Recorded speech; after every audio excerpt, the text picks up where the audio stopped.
اللہم صلی علی محمد وعلی آل محمد۔ بسم اللہ الرحمن الرحیم۔ السلام علیکم ورحمۃ اللہ وبرکاتہ۔ دوستو، آپ کو معلوم ہے کہ آج کل جس دور سے ہم گزر رہے ہیں، ایسے میں لوگوں کی حالت امانت کے اعتبار سے بہت خراب ہے۔ دھوکہ دھڑی اور امانت میں خیانت کا نام ہو گیا ہے۔ حالانکہ بہت ساری احادیث میں امانت کی خیانت کرنے والوں کے بارے میں اللہ کے رسول جناب محمد عربی صلی اللہ علیہ وسلم کی بڑی بڑی وعیدیں آئی ہیں۔ آپ صلی اللہ علیہ وسلم نے فرمایا، یہاں تک یہ فرما دیا کہ منافقین کی علامت میں سے، منافقین کی علامت میں، یعنی منافقین اسے کہتے ہیں جس کے دل میں کچھ اور ہو اور ظاہر میں کچھ اور ہو۔ جیسا کہ اللہ کے رسول صلی اللہ علیہ وسلم کے زمانے میں تھا کہ وہ لوگ ظاہری طور پر کہتے تھے کہ ہم مسلمان ہیں، حالانکہ تھے نہیں، وہ لوگ کافر تھے، بس ظاہری طور پر اللہ کے رسول صلی اللہ علیہ وسلم کو دکھانے کے لیے اور اللہ کے رسول کے سامنے اچھا بننے کے لیے کہتے تھے کہ ہم مسلمان ہیں، لیکن جب اپنے دوستوں میں جاتے تھے تو کہتے تھے ارے ہم تو اللہ کے رسول صلی اللہ علیہ وسلم کے ساتھ کھلواڑ کرتے ہیں، ہم مذاق بناتے ہیں، حالانکہ اللہ کے رسول صلی اللہ علیہ وسلم کو ان کی تمام خبر اللہ نے بتا دی تھی۔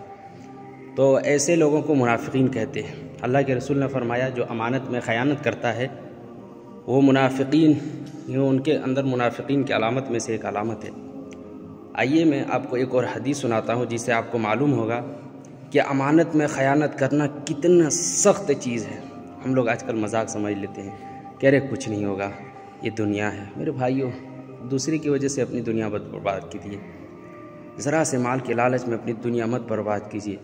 حضرت ابو ہریرہ رضی اللہ عنہ کی حدیث سناتا ہوں جسے آپ کو بہت کچھ سیکھنے کو ملے گا۔ حضرت ابو ہریرہ رضی اللہ تعالی عنہ فرماتے ہیں کہ حضرت رفاعہ رضی اللہ عنہ نے ایک غلام بطور ہدیہ کے پیارے نبی جناب محمد عربی صلی اللہ علیہ وسلم کی خدمت میں پیش کیا۔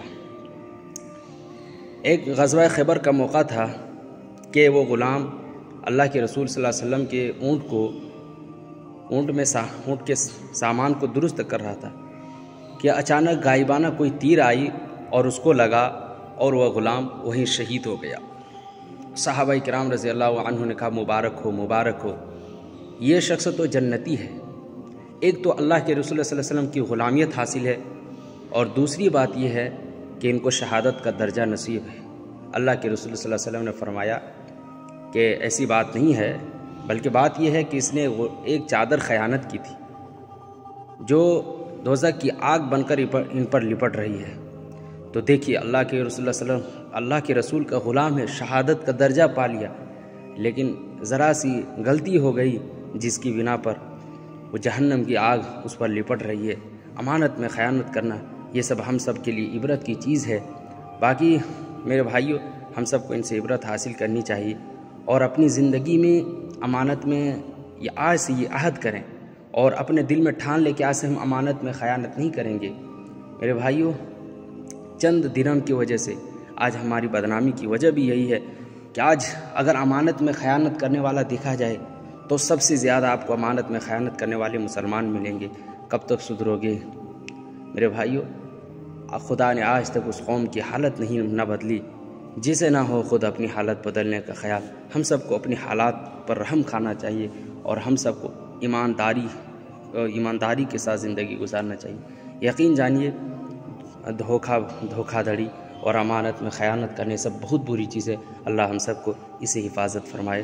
امید ہے آج سے ہم لوگ اسے بچنے کی کوشش کریں گے انشاءاللہ۔ السلام علیکم ورحمۃ اللہ وبرکاتہ۔